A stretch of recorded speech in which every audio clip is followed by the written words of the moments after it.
been spending a lot of time in museums lately, just walking around, staring at pieces that someone took months, maybe even years to fucking make. I found myself thinking, where does this fit in a world where machines can literally create something in 30 seconds? And I know you know what I'm talking about. Part of me loves AI and part of me hates it.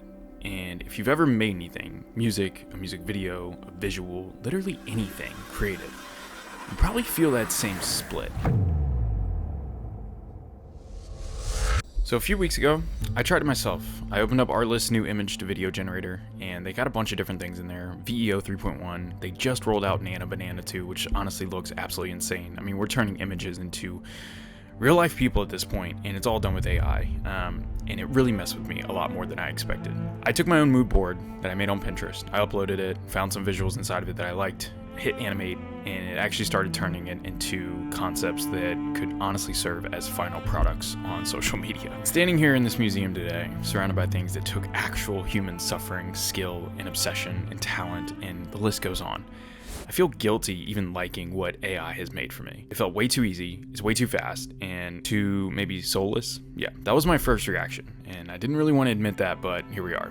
My first instinct is, no, I'm not doing this. I'm not subjecting myself to this type of creativity. I'm not going to be another one of these people that's, let's use AI for everything, hyper ride that train. I just can't do it. It doesn't feel like real creativity. Because when you stand here and look at physical art, brushstrokes, imperfection, the literal fingerprints of an artist, you start to feel the work, you can see the hours, and you start to kind of build a picture of the person behind it. So when AI spits out a cinematic video in seconds, it just feels wrong, like creativity is being literally microwaved or stripping away the art of creating, because it's more so the journey than the final product, and that's what a lot of art actually is. And so this thinking started to hit me. When I'm looking at these photographs and I'm looking at this art, I realized the artist's value really isn't exactly the product or the canvas or the technique or insert whatever. It's their taste, it's their perspective, it's a look into their eyes. And AI cannot touch any of that. It just can't. AI is just another medium, like cameras, where painters panicked and were like, oh my god, this is replacing hand-drawn photographs that I'm seeing in real life. And it's like Photoshop, when photographers were like, this is cheating. You can't just replace a background and change it, right? And the interesting thing is, the tool never replaced the actual artist. It just changed the way art looked. So I genuinely just wanted to test this theory. Not as a content director, not as a marketer, but somebody that just loves making shit. And here's what clicked for me. It starts with mood boarding, right? Painters used reference boards. They created different versions of mood boards.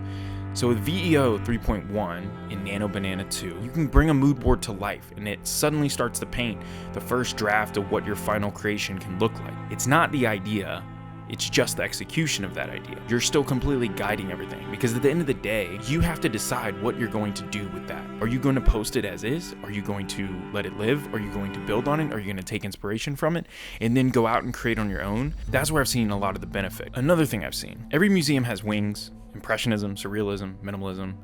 Every artist has a world. AI lets you create your own wing of visuals similarly.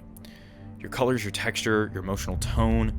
You upload your own aesthetic, AI can expand it into a universe that you can actually use or build on, or again, bring into the real world. What's interesting is that a lot of this just exists digitally.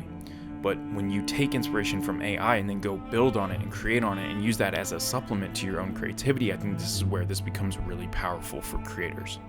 And honestly, it's how it should be used. And lastly, another place where I see AI being of maximal benefit is in this example as well. Museums and artists, and once these artists got big enough, they had assistants, they had apprentices, whole teams helping with the boring grunt work.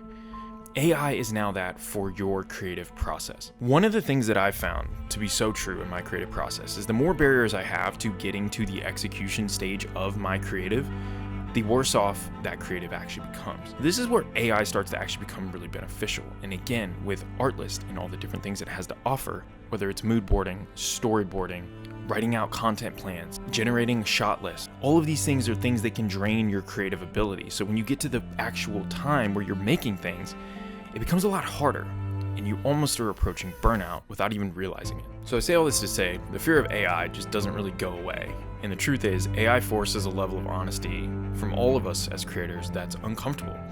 It exposes when someone has absolutely no taste, no direction, no vision. But I'll be downright honest, I'm afraid of the competition. There's other people that know how to code and prompt better than I can, but one thing's for sure, that's just another skill set, and you can sharpen and iron any skill set that you want. So standing in this museum, surrounded by centuries of art, I realized that every generation has always feared the next tool, the next advancement. So the artists that adapted those tools didn't lose their humanity or become lesser because they're going along with the advancements in the creative world. They amplified it, and their creating got better. Please remember this. AI does not replace your creativity unless you let it. It just removes the barriers that used to block you. And so if anything, AI has freed us to focus on the part that makes us human. So I hope you still feel conflicted about AI, because you're not alone. I'm right there with you. And the thing is you can do your own research and decide whatever you want for yourself. But in my opinion, I wouldn't reject it. I would direct it if you want to. If you want to let AI replace you, go for it, because you have that choice to make. But for your own taste, your own vision, your own ideas, and what you end up doing with it in the physical world, that part, AI cannot touch.